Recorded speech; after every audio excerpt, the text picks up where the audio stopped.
Specifying time, જેમાં duration of time, point of time. આમાં તમારે કન્ફ્યુઝ થવાની જરૂર નથી, બહુ ઈઝી વસ્તુ છે, બરાબર છે. ડિસ્ક્રાઇબિંગ ટાઈમ આપેલું હોય તો પણ વાંધો નહીં, સ્પેસિફિક ફાઇન ટાઈમ આપેલું હોય તો પણ વાંધો નથી, ડ્યુરેશન ઓફ ટાઈમ આપેલું હોય તો પણ વાંધો નથી, અને પોઈન્ટ ઓફ ટાઈમ આપેલું હોય તો પણ વાંધો નથી. એટલે કે ખાલી તમારે આમાં ધ્યાન એટલું રાખવાનું છે કે ટાઈમ છે એટલે શાના વિશેની માહિતી આપણે દર્શાવવાની છે, કોઈ પણ સમય સૂચકતાની માહિતી આપણે અહીંયા આપવાની રહેશે, બરાબર છે. સપોઝ કે ડિસ્ક્રાઇબિંગ ટાઈમ છે તો ડિસ્ક્રાઇબિંગ ટાઈમમાં આપણે કેવા પ્રકારના કીવર્ડ્સનો ઉપયોગ કરી શકીએ છીએ, તો કે at 5 o'clock છે એટલે કે કોઈ પણ પ્રકારના કલાકનો સમયગાળો દર્શાવી શકાય છે. in the morning, in the evening, at night, બરાબર છે. આવા કોઈ પણ પ્રકારના સમય સૂચક શબ્દનો ઉપયોગ કરી શકીએ છીએ. during recess time, in January, in February, એટલે કે કોઈ પણ પ્રકારના મંથની માહિતી આપેલી હોય છે. tomorrow, yesterday, today એટલે કે ગઈકાલે, આજે અથવા તો આવતીકાલે, અત્યારે, તે સમય દરમિયાન આવો કોઈ પણ પ્રકારનો સમયગાળો દર્શાવેલો હોય, અથવા તો when આપેલું હોય અથવા તો whenever આપેલું હોય, તો જ્યારે પણ તમને વાક્યમાં આ પ્રકારના કીવર્ડ્સ દેખાય એટલે સમજી જવાનું કે એમાં કયા ફંક્શનનો ઉપયોગ કરવામાં આવે છે, ડિસ્ક્રાઇબિંગ ટાઈમનો ઉપયોગ કરવામાં આવે છે. હવે સ્પેસિફાઈંગ ટાઈમ. સ્પેસિફાઈંગ ટાઈમ એટલે શું? જ્યારે તમારે કોઈ ચોક્કસ સમયગાળાની માહિતી તમારે આપવાની હોય, કોઈ ચોક્કસ સમયગાળો છે કે હા મેં આ કાર્ય છે એ 5 વર્ષ પહેલા શરૂ કર્યું હતું, હું આ કાર્ય 5 વર્ષ સુધી કરું છું, બરાબર છે. કોઈ ચોક્કસ સમયગાળો તમારે જ્યારે દર્શાવવાનો હોય તો એમાં આપણે બે ભાગ પાડેલા છે કે જેનાથી આપણે ઈઝીલી તેને યાદ રાખી શકીએ. તો એક તો છે ડ્યુરેશન ઓફ ટાઈમ છે અને એક બીજું છે પોઈન્ટ ઓફ ટાઈમ છે. હવે ડ્યુરેશન ઓફ ટાઈમ એટલે કે ડ્યુરેશન બતાવે છે તમને કે કેટલા વર્ષ સુધી તમે એક સમયગાળો દર્શાવો છો. 1 વર્ષ છે, 2 વર્ષ છે, 5 વર્ષ છે, 5 ક્લાસ છે, 1 અઠવાડિયું છે, 1 મહિનો છે. તો જ્યારે તમારે કોઈ પણ પ્રકારનો સમયગાળો દર્શાવવાનો હોય તો સમયગાળો દર્શાવવા માટે આપણે શાનો ઉપયોગ કરીએ છીએ? ડ્યુરેશન ઓફ ટાઈમનો ઉપયોગ કરીએ છીએ, જેમાં એક અને માત્ર એક જ તમારે કીવર્ડ્સ યાદ રાખવાનું છે, જે શું છે? for. અને એક વસ્તુ યાદ રાખવાનું કે જ્યાં for નો ઉપયોગ થયો છે એની સાથે તમારે કોઈ ગાણિતિક સમયગાળો આપેલો હોય કે જે તમે ગણી શકો છો. 1 અઠવાડિયું તો તમે ગણી શકો છો કે હા 1 અઠવાડિયાનો સમય છે. 4 વર્ષ તો તમે કહી શકો છો કે હા 4 વર્ષનો સમયગાળો છે. એટલે કે જ્યારે તમારે ડ્યુરેશન બતાવવાનું હોય તેમાં કયા ફંક્શનનો ઉપયોગ થાય છે? for નો ઉપયોગ થાય છે. એક્ઝામ્પલ તરીકે I have been teaching here for 4 years.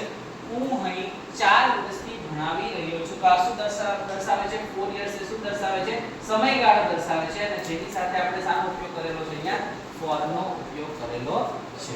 એ જ વસ્તુ છે આપણે પોઈન્ટ ઓફ ટાઈમમાં છે. પોઈન્ટ ઓફ ટાઈમમાં આપણે શું બતાવવાનું છે કે કોઈ ચોક્કસ કાર્ય કોઈ ચોક્કસ સમયથી શરૂ થઈ ગયું છે. તો એ દર્શાવવા માટે આપણે શાનો ઉપયોગ કરીએ છીએ? Point of time. જેના ફંક્શન તરીકે કોનો ઉપયોગ કરીએ છીએ? કીવર્ડ્સ તરીકે since નો ઉપયોગ કરવામાં આવે છે. કયું છે? એનો માત્ર એક જ યાદ રાખવાનું, since નો ઉપયોગ યાદ રાખવાનો. અને since ની સાથે હંમેશા શું હોય છે?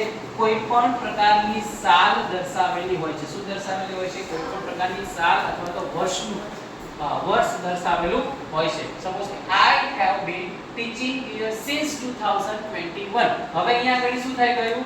અહીંયા આગળ આપણે since લખ્યું એટલે since લખો એની સાથે શું લખવું પડે? તમારે એની સાલ દર્શાવવી પડે. એટલે આ બે તો ખાસ મહત્વના છે, સૌથી મહત્વના, બરાબર છે. આમાંથી 100% તમારે પૂછાશે.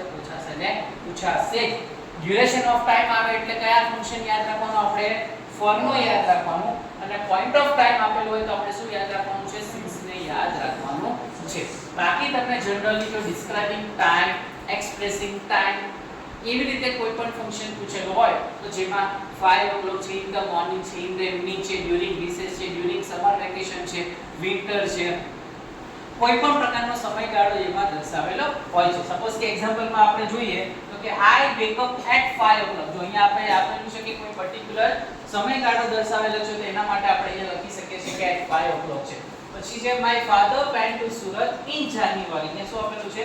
in January. હવે તમને એવું થશે કે આમાં તો સુરત પણ આપેલું છે અને જાન્યુઆરી પણ આપેલું છે, તો તમારે કયા ફંક્શનનો ઉપયોગ કરવાનો? તમારે સામે ઓબ્જેક્ટિવ જ એવા આપેલા છે, તમને એવા ઓપ્શન એવા આપેલા છે કે જેમાં તમે કન્ફ્યુઝ થશો નહીં, અથવા તો સમય વિશે માહિતી માટે પ્રશ્ન પૂછેલો છે અથવા તો જગ્યા માટેનો પ્રશ્ન પૂછેલો હશે, એટલે આમાં તમારે કન્ફ્યુઝન થવાની જરૂર નથી. પછી છે કે students have completed their work within a week, એટલે કે એમને એક અઠવાડિયાની અંદર તેમનું કાર્ય પૂર્ણ કરેલું છે. Ketan went to play when he had completed his work. જો આવી રીતે જ્યારે when નો ઉપયોગ થયો હોય તો when હંમેશા વાક્યની વચ્ચે ઉપયોગ કરવામાં આવે છે કે Ketan went to play when he had completed his work. Ketan રમવા માટે ગયો જ્યારે તેને પોતાનું કાર્ય પૂર્ણ કર્યું. પછી આવી જ રીતે એક while વાળો જે પ્રશ્ન છે એ while વાળા પ્રશ્ન પણ પૂછી શકે છે કે while I am going to school,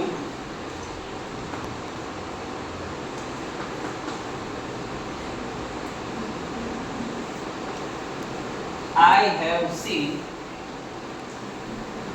a lion. એટલે કે જ્યારે હું સ્કૂલ તરફ જઈ રહ્યો હતો ત્યારે મેં શું જોયું, ત્યારે મેં એક સિંહ જોયું. એટલે કે while નો પણ ઉપયોગ આપણે કરી શકીએ છીએ અને આવી શકે છે, પણ સૌથી વધારે એક આ when વાળું આવી શકે છે, ડ્યુરેશન ઓફ ટાઈમ આવી શકે છે અને પોઈન્ટ ઓફ ટાઈમ છે. એ પોઈન્ટ ઓફ ટાઈમ આ ત્રણ વસ્તુ સૌથી વધારે જો ટાઈમ વાળું ફંક્શન પૂછાય તો આમાં આવી શકે છે. Showing emotion. શોવિંગ ઇમોશન એટલે શું છે? કોઈ પણ પ્રકારનો ભાવ દર્શાવવાનો હોય છે. ભાવ દર્શાવવાનો એટલે તમે કોઈ પણ પ્રકારની સુખની વાત વ્યક્ત કરવા માટે, કોઈ દુઃખની વાત વ્યક્ત કરવી હોય તો એના માટે આપણે શાનો ઉપયોગ કરી શકીએ છીએ? Showing emotion. એવું કઈ ખબર ન પડે તો જે વાક્યમાં ઉદ્ગાર ચિહ્ન આપેલું હોય તો ઉદ્ગાર વાળા ચિહ્ન વાળા વાક્યને આપણે કયા તરીકે ઓળખવાનું છે? શોવિંગ ઇમોશન તરીકે ઓળખવાનું છે. જેમાં કયા કયા કીવર્ડ્સ આવી શકે છે? ઓ, અલાસ, વાવ, આઉચ, હુર્રા, આ પ્રકારના જેટલા પણ કીવર્ડ્સ છે એ કીવર્ડ્સનો ઉપયોગ આપણે શામાં કરવાનો છે? શોવિંગ ઇમોશનમાં કરવાનો છે. એક્ઝામ્પલ તરીકે જોઈએ, અલાસ, he got an accident. અરે તેને અકસ્માત નડ્યો. તો એ કેવી ઘટના કહેવાય? દુઃખદ ઘટના કહેવાય. વાવ, our team won the final match. એટલે કે અમારી જે ટીમ છે એ ફાઇનલ મેચ જીતી ગઈ છે. એટલે કેવી વાત વ્યક્ત કરે છે?